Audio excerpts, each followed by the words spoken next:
Hey everyone, how you doing? It's Craig Campbell from Pastor Craig's Vintage Cards, and this is part number 29. Moving right along, part number 29 of my NFL hybrid set build between 1970 and 1973. One card of every player, such as a guy like Bob Hayes, who had a card issued in every year. I only have one card for Bob Hayes in here, and if it just happens to be your only card, it's going to be in here. So again, one card for every player that had a card issued between 1970 and 73. A lot of these cards are close, near and dear to my heart. Some of them are from my childhood, such as that Bob Hayes would be a card that I've had for, well, probably since 1970, maybe 71. Depending, I don't really remember opening. I think it might have probably been my brother's card, because I remember opening the 72s. Were the earliest cards I remember. I turned 10 in October of 72, and I remember I got a bunch of football cards for my birthday that year, and I turned 10 years old. But anyways, let's get to this. I was told by one of the viewers, and I appreciate everybody's comments, that like for the 72s, for these horizontal cards, they're a little bit hard to see. So I'm going to be turning this page so we can focus on the cards a little bit better as I talk about them. So I'm just going to try to do this here for this 1972 card and zoom in a little bit on it. And so there'll be a little bit of shifting of the sheet so we can see the cards that I'm talking about a little bit better, which makes sense. And again, I appreciate all of the comments. Any suggestions are very much appreciated as well. So here we got Jim Hart, 1972. His rookie cards in 1968 tops.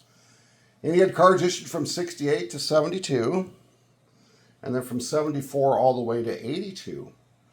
Jim was undrafted in 1966 out of Southern Illinois, and was actually encouraged by a former coach to try out with the Cardinals. So he was undrafted. The coach said, hey, give him a shot. He came to the camp, he tried out, and he came into the final game in 1966 in a relief appearance. He completed 4 passes. And then between 67 and 69, he split quarterbacking duties with Charlie Johnson. Jim had great success under Don Coryell.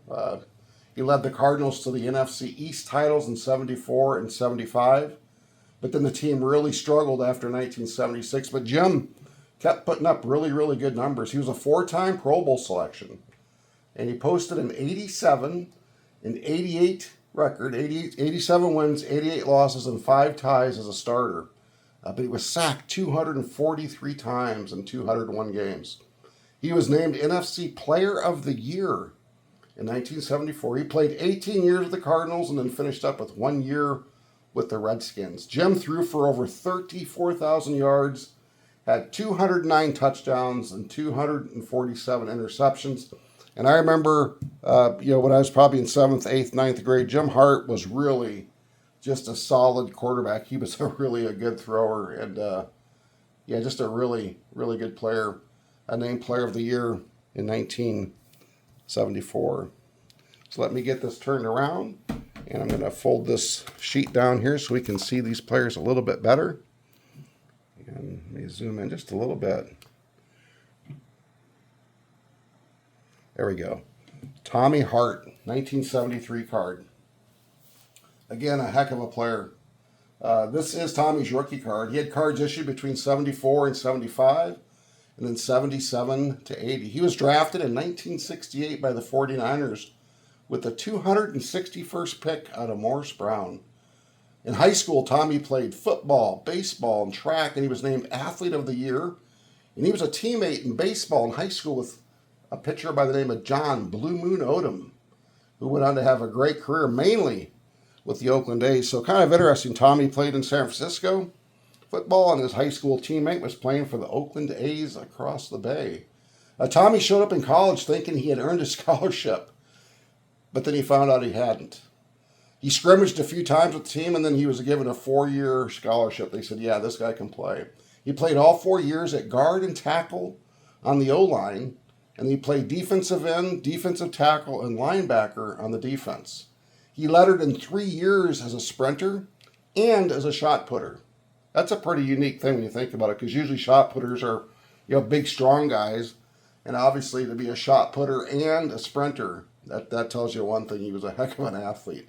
He also won titles as a discus thrower and in the 220-yard dash. He came into camp at 213 pounds as a rookie, and they kept him on the taxi squad. He was just, too light to play defense. He did appear in one game, and he blocked an extra point. He gained weight the following year, and he came into camp at 243 pounds.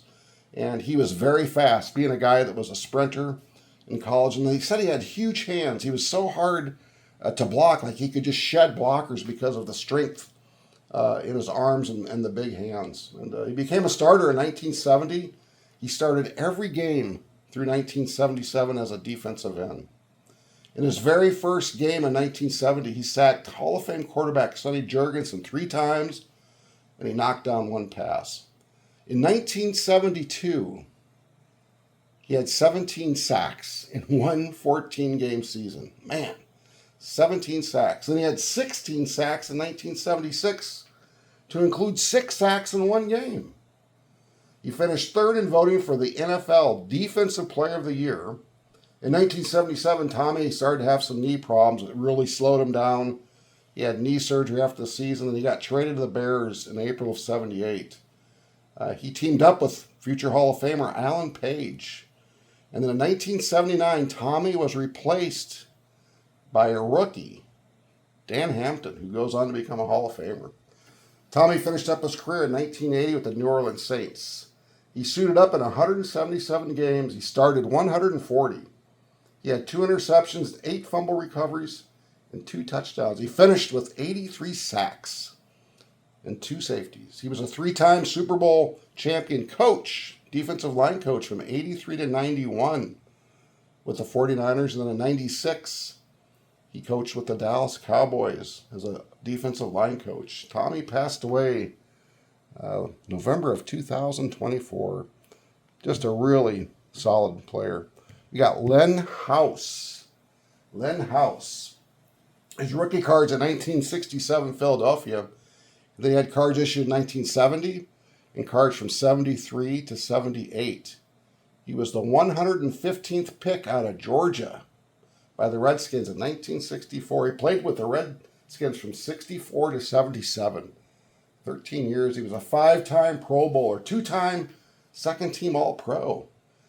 Lynn started 192 consecutive games from 64 to 77, as well as 7 postseason games to include Super Bowl 7. Lynn is in the Washington Ring of Honor, and he deserves to be there. I'm telling you what, a center, 192 consecutive games, 64 to 77. That's the story behind the cardboard, guys. I mean, nobody probably's heard of Lynn House. The dude started 192 consecutive games as a center. Man, I love these cards. I love the stories behind the cards. Here we got Sam Havrelak.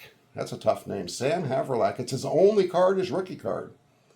He was an 8th-round pick by the Colts in 1969 out of Bucknell. That's an Ivy League school. He played with the Colts for 5 years. I think it's an Ivy League school. He played with the Colts for 5 years. He was traded to the Saints in '74, and he appeared in 6 games and then retired after that year. Sam played in Super Bowl 5 with the Colts, winning the championship. Sam was the first player in the Super Bowl to complete a pass, a catch.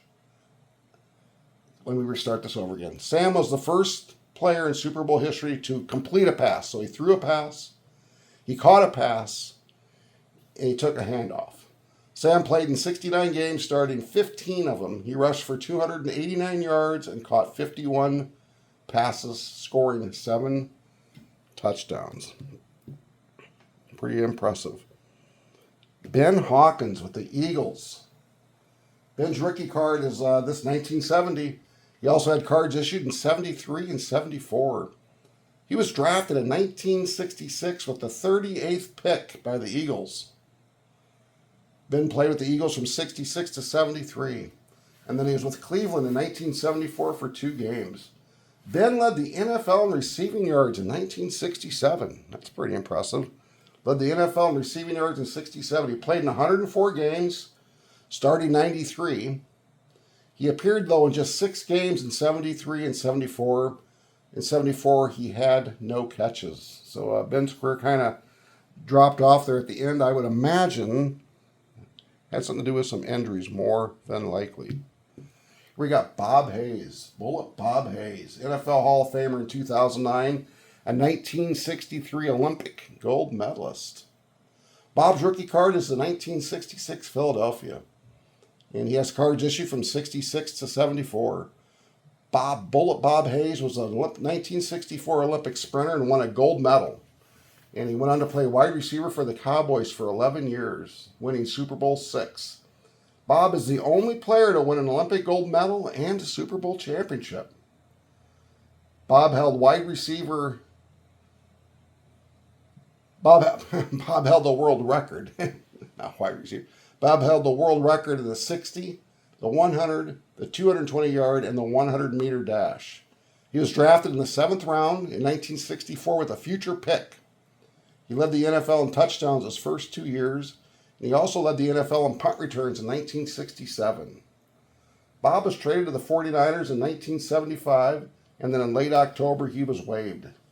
He was a Pro Bowl selection 3 times, All-Pro 3 times, and played in the Super Bowl 2 times, winning 1. He was inducted in 2009 into the Football Hall of Fame. He played in 132 games, starting 107. He had over 7,400 yards and 73 touchdowns from scrimmage, and had over 8,500 yards and 3 touchdowns in kick returns. Bob died in September of 2002.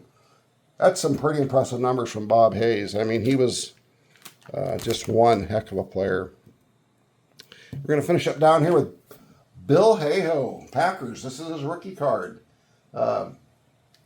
It's his only card also. He was drafted out of USC by the Packers with the 116th pick. He played 5 years with Green Bay, and he was in 61 games, starting 21. In 1972, he started 12 out of the 14 games. In 1973, he only appeared in 6 games. I believe injuries took their toll on one Bill Hayhoe. Ralph Heck, middle linebacker with the New York Giants. This is his last card. Ralph's rookie card was a 66 Philadelphia issue. And then he had this card, the 1970. He was drafted out of Colorado in 1963 with the 144th pick by the Eagles. He played from 63 to 65 with the Eagles, the Falcons from 66 to 68, and then finished up with the Giants 69 to 71. Ralph suited up in 120 games, starting 68. He finished with 5 interceptions and 4 fumble recovers for 1 touchdown. Ralph died this year in May of 2025. We're going to finish up with Ted Hendricks, a Mad Stork. This is his rookie card, and he's in the Pro Football Hall of Fame 1990 class. This is his rookie card. As I said, he had cards issued between 72 and 84. He was the 33rd pick in the 1969 draft by the Colts out of Miami, Florida. He received 4 scholarship offers from Miami, and he took the academic route as a math major and a psychology minor. Ted was a 2-time unanimous All-American in 1967 and 68, second-team All-American in 66. As a linebacker, he finished 5th in the Heisman Trophy balloting. His jersey number 89 is retired at Miami, Florida. He played for the Colts from 69 to 73. He had 1 glorious year with my Packers in 74, and then the Raiders from 75 to 83. Ted was nicknamed the Mad Stork as he was tall and he was gangly. He was 6'7", but he only weighed 215 pounds. He became a starter as a linebacker in his rookie year. He made some really key plays in the 1970s, leading the Colts to Super Bowl V. Ted's lone season in Green Bay was probably his best year ever. He was a consensus All-Pro. He had 5 interceptions, 7 block kicks. Yeah, you heard that right. 7 block kicks, 2 sacks, 75 tackles, and knocked down 2 passes. But him and Bart Starr really butted heads, and Ted Devine, it was just an ugly situation. Green Bay traded him off to Oakland, and man, they really missed out on a great player. Ted played in 7 AFC Championship games, a 4-time Super Bowl winner, 4-time first-team All-Pro, 8-time Pro Bowler, Was named the 1970s and 1980s All-Decade Team. He holds the record for block kicks with 25, and he is tied at the NFL record with 4 safeties. Ted suited up in 215 games, starting 200. He finished with 26 interceptions, 16 fumble recoveries, and 4 touchdowns. And as I said, Ted was inducted into the Hall of Fame in 1990, and I'm telling you right now, he was one heck of a ball player. And he wasn't the biggest as far as weight-wise, but he was a smart football player. So this sheet. I think it's a pretty interesting one. There's a lot of great players on here. You got Jim Hart up here, just a great quarterback. Lynn House, 219 starts as a center. I mean, come on. Bob Hayes, world record holder, sprinter, Super Bowl champion. Ted Hendricks, Hall of Famer. I mean, the sheet's loaded. All right, guys, I hope you enjoyed this. It's been a long one, but I hope you enjoyed this sheet. And again, leave me a comment. Enjoy the hobby, guys. Keep on collecting.